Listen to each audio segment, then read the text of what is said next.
What's up? I am Jeremy from Weldtec Designs, and we are back today, but we are not outside showing you a finished vehicle. We are gonna do something even better, and that's showing you how to install a lift, because we know that you guys are going to go out and buy a Chevy Express van because they're friggin' awesome. Yes, you are. So what do we have here? 155-inch wheelbase. Don't let that confuse you.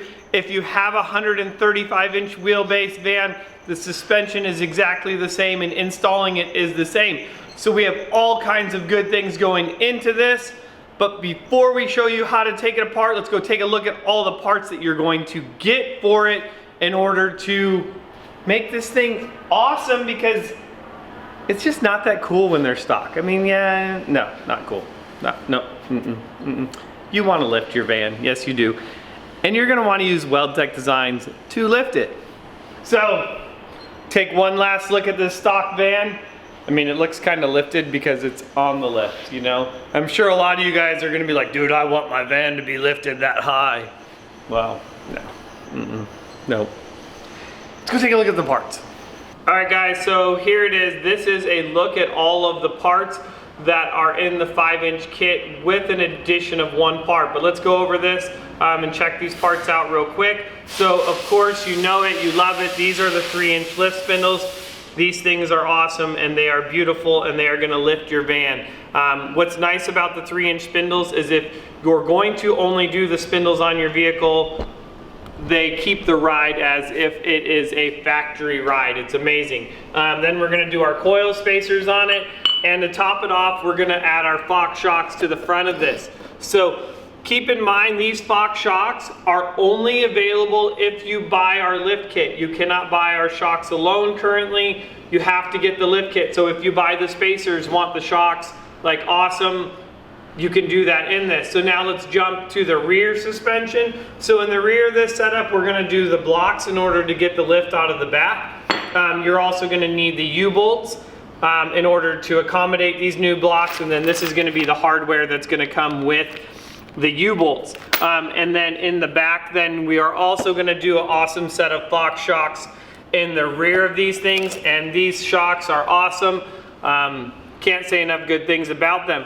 What you're going to see here is something also that we've added to this, and then this is our negative overload springs. So what we're going to do is also in this video, we'll show you how to remove your springs and put these in there.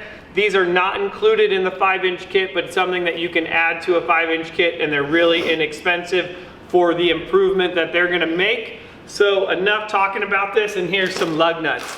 So you're going to want lug nuts because we're going to add wheels and tires to this thing too. It's going to be awesome. Let's go dive into this thing and install it. Let's go. All right guys, so the first thing you want to do is, I know you got this awesome set of lug nuts on here, but these lug nuts do not actually hold on the vehicle. This is just a pretty little cap that goes on the outside. In order to remove that, we're going to use the 7/8, and we're just going to barely hit these things and just loosen them up. Don't get crazy on them. It doesn't take much, but some people get crazy on these things and then they break them and then they don't go back on. So that's all it is. So just a pretty little piece that goes on the end. We'll save that for later. But now you actually have your lug nuts on there, so you can see that. All right, so now in order to remove the actual lug nut, we're going to use a 22 millimeter. And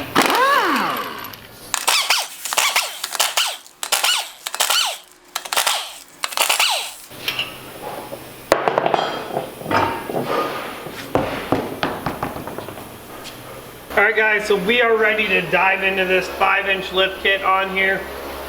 So I'm going to try to show you all of the tips, tricks, how to do it, and I'll pretend like I'm learning at the same time, because I am. It's the first one I've ever done. So we're going to go ahead and install this. So the first thing we're going to want to do is we're going to want to remove the brake lines from this, so then that way we can get this all out of the way. And I don't mean remove the brake lines completely, but you can see how this is all on here, and we're just basically going to come in here and kind of clamp this thing and pull this thing, pop that out of the little bracket. There we go. And then same thing here. Usually I'll just use a little screwdriver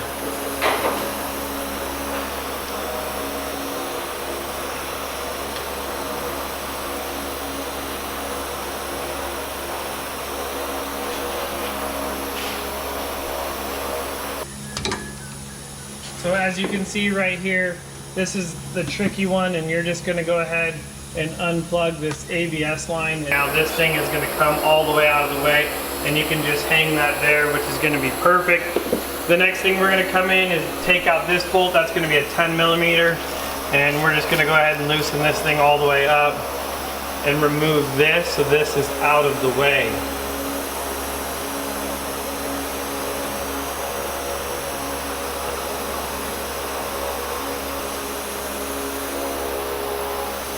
A tricky little bracket. Maybe we're gonna try something here. We're gonna try something different that I don't normally do. See if maybe this helps and makes this easier.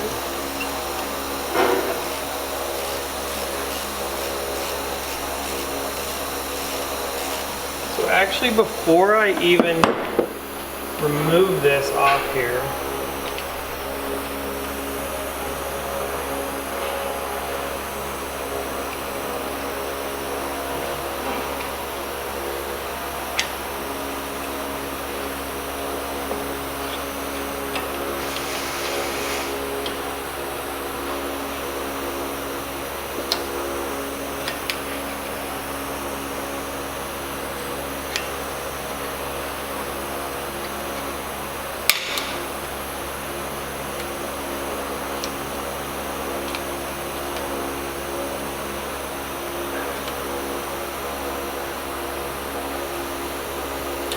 all right, so you can see that's definitely a little bit of a fight in order to remove that, but that, you can do it two different ways. You can either remove the bracket, hold it with two pairs of pliers and open it up.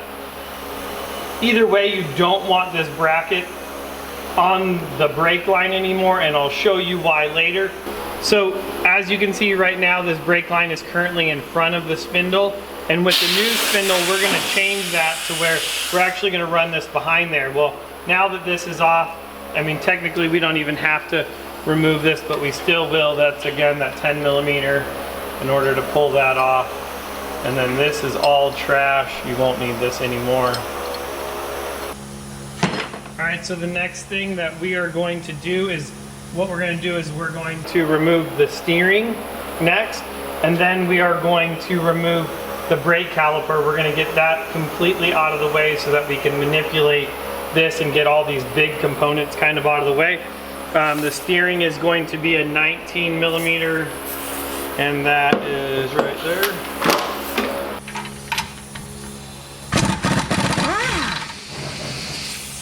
And then in order to remove the steering, you're gonna have to come in and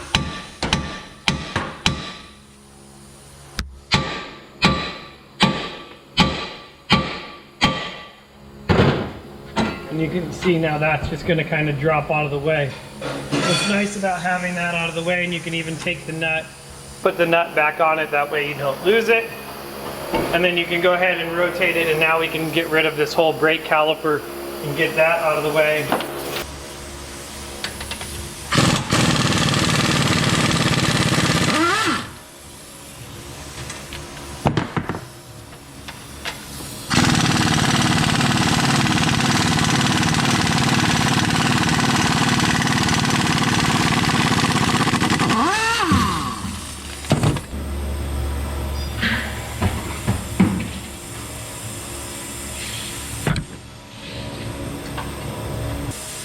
As you can see, I'm going to take that and put that out of the way, and now I can pull my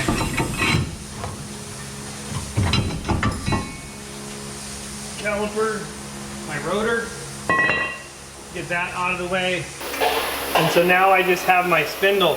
What I'm going to do next, actually, I'm going to come in here, I'm going to take a 15 millimeter, I'm going to start taking the top of the shock off as well. This kit includes shocks, so you're definitely not going to need these anymore. And we'll be putting our Fox shocks in this.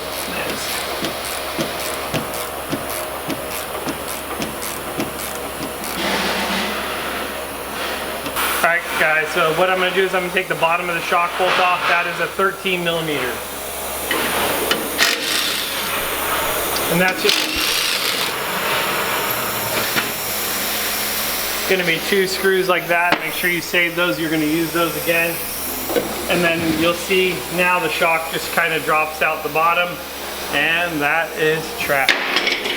So next what we're gonna do is we're gonna go back to our air, when we're gonna take a 24 millimeter and we are going to loosen up the lower ball joint.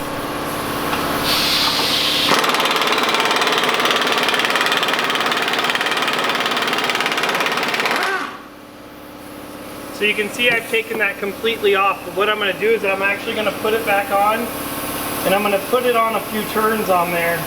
And the reason I'm doing that is because when I knock all this loose, I don't want this whole thing to just unload. Another good idea, I'll grab one, if you're doing this on the ground, keep in mind that right now this is all kind of being held together by your shock.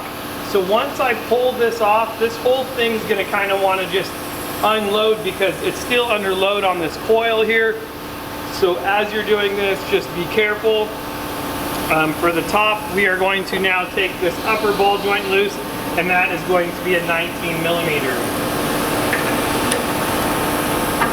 We're gonna do the same thing on this upper ball joint. We're just gonna take it almost all the way off, but not quite. That way we're not dropping parts and killing our feet on this. So as you can see, I got all this out of the way. I'm gonna come in here, and if you give it a big whack, it'll kind of come loose. And you can see it pop loose. Now it popped down to that nut, so you can see how important it is to have that nut still on there.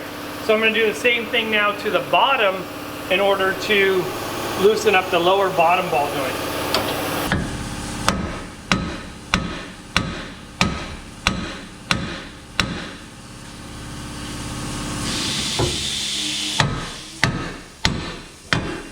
Alright guys, so you can see we've got our spindle out of the way, our shock is out. I put the little jack stand underneath here, but what I'm still going to go ahead and do is I'm going to take a 15 millimeter and I'm going to remove the sway bar as well.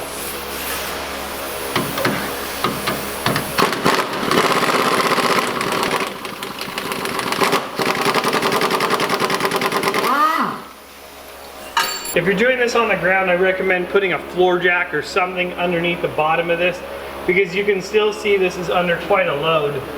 So I'm going to come in here now and just screw this down.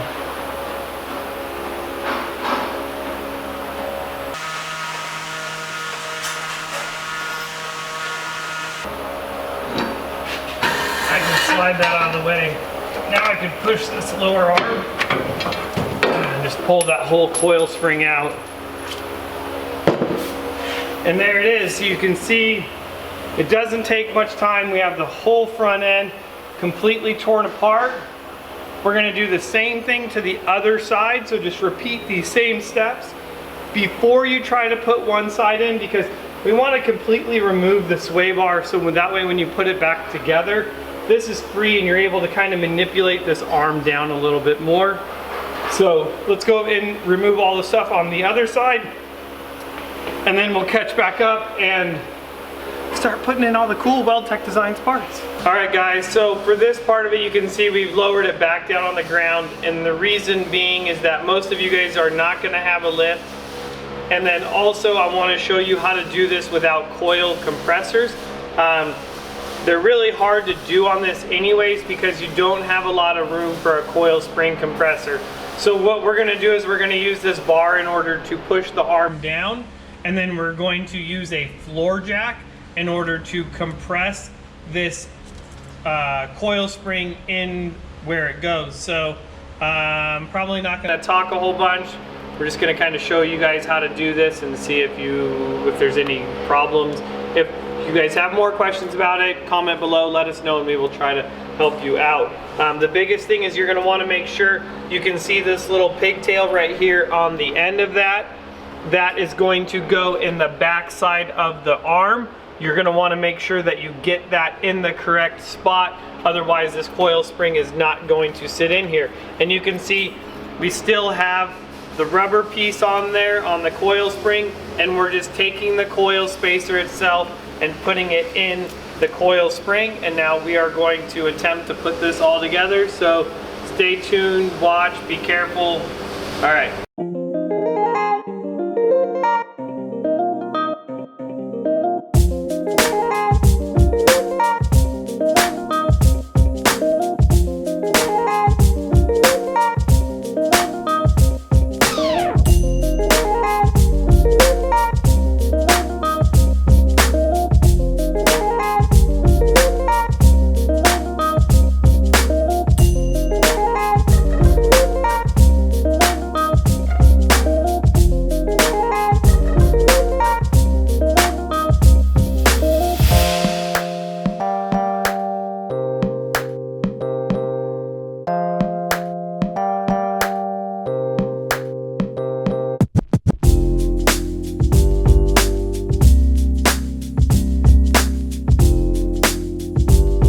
Alright guys, so definitely be careful when you guys are putting these coil springs in. As you can see, we took the cup out of the jack and then we just stuck that in the ball joint in the jack spring, or in the floor jack, and then lifted this up. What we're gonna do next now is put the shock in order to hold everything together.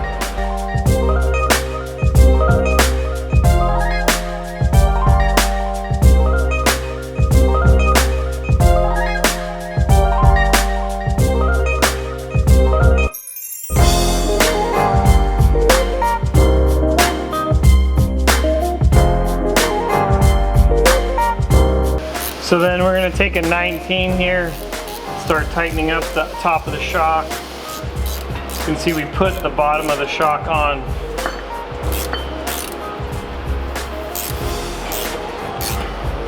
Now here's the key to this.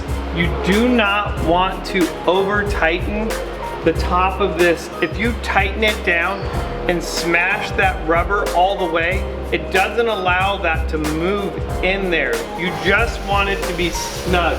You just want to take up the slack in the bottom of this so there's not a space in here. But you don't want to crank this thing down, and as you can see here, there's about a 1/4 inch of threads.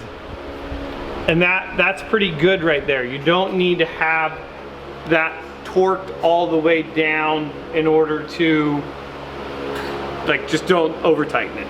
All right guys, we have our old spindle that we're gonna be taking apart, and then we have our new spindle right here. Really this is the really easy part in the back of this. We're gonna flip this over and we're gonna see 4 15mm bolts right here. We're just gonna essentially take these out, pull the bolts out, flip this over, set the new one up on top of it, and put it in. So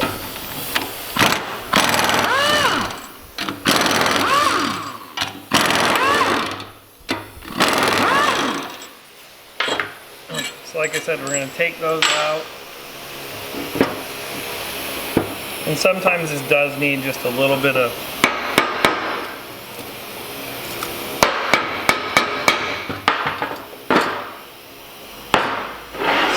see the difference there. I'm just going to go ahead and flip these. You can see these side by side. And there you go. You can see the difference in the spindle and where we're getting the lift out of it.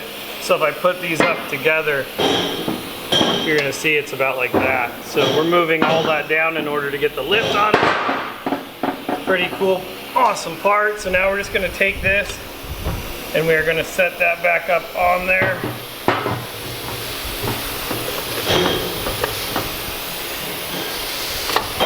And you can take your bolts. I'm actually going to take the handle.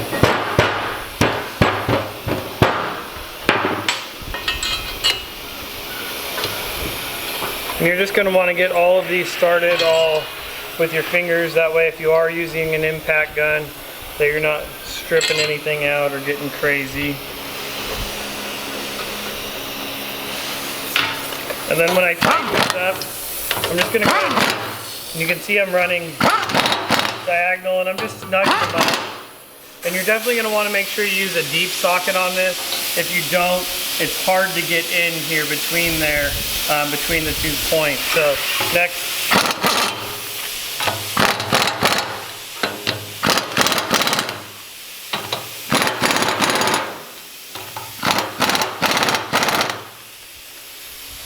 Alright, so now that we've got this whole spindle back together, it's time to go put this onto the van.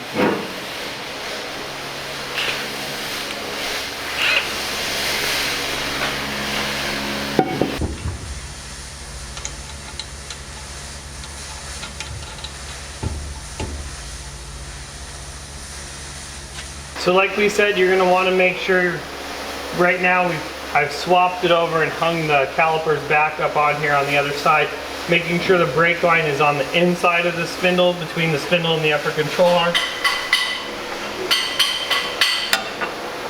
And now I can put that back in there, and then I'm going to take that 19, go ahead and put that.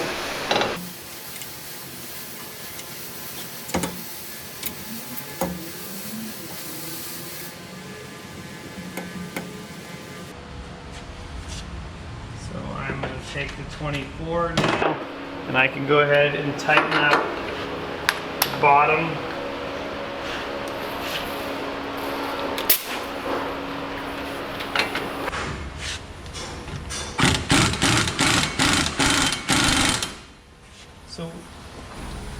Alright, so sometimes when you go to put this back on, the whole thing wants to spin. So what we'll do is we'll put the wrench on there, and then I'll grab this with a pair of vice grips.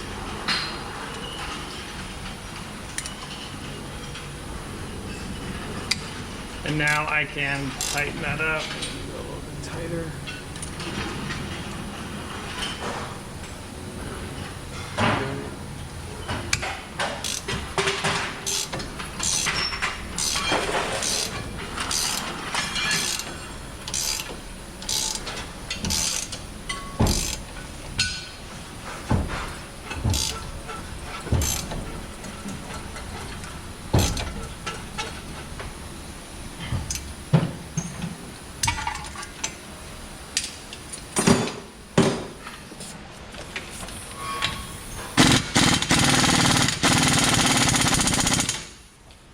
So you can see I'll just kind of hit that with the impact to make sure. Now the fun part is getting up into this little 19 millimeter.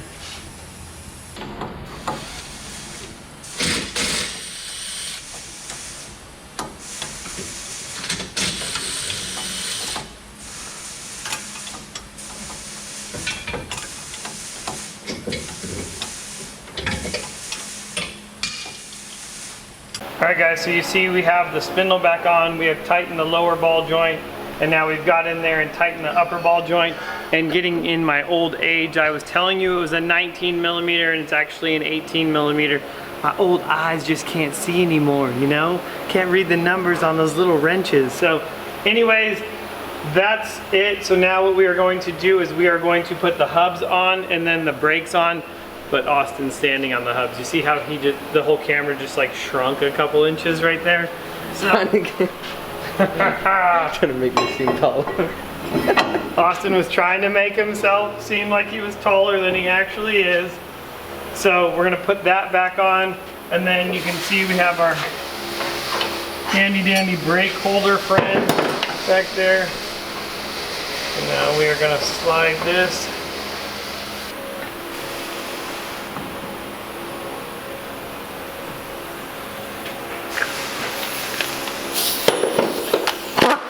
We'll go back to our 21.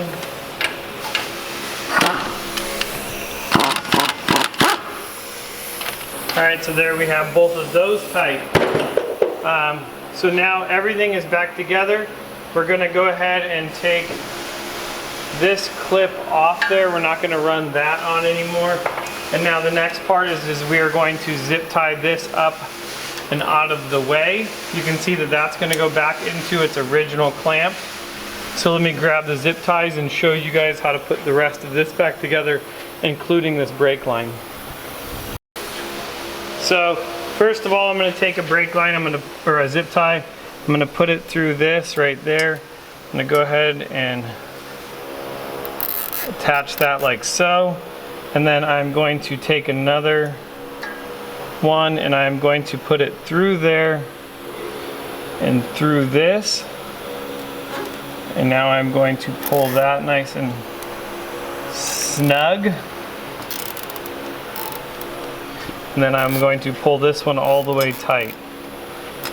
And what that's going to do is that's going to hold it out of the way, but it can still actually move in there versus like just zip tying it around the whole thing. I can come in here now. I'm going to cut that off. And then I'm going to take a longer zip tie and I'm going to take this and I'm going to wrap it around the whole spindle.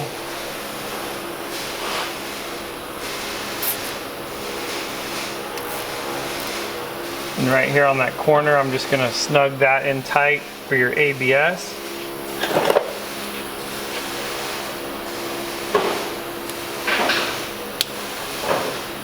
And now we're going to want to make sure that you plug this back in.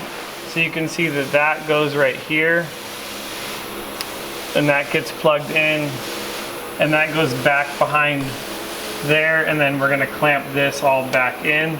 So now that is all nice and secure. So all of the front end components. So the only thing that is left now is your tire rod. So now I'm just going to swing that back over and put your tire rod in. And that is going to be a 21 again. I think it could be like 20, who knows. So as you can tell, that's kind of spinning. As you can see that was spinning as we were putting that on there. So I'm going to take and put a 10 millimeter up on top. It's got the nice hex head. And then I can just take this and I can turn it and be able to tighten this without the whole ball joint spinning.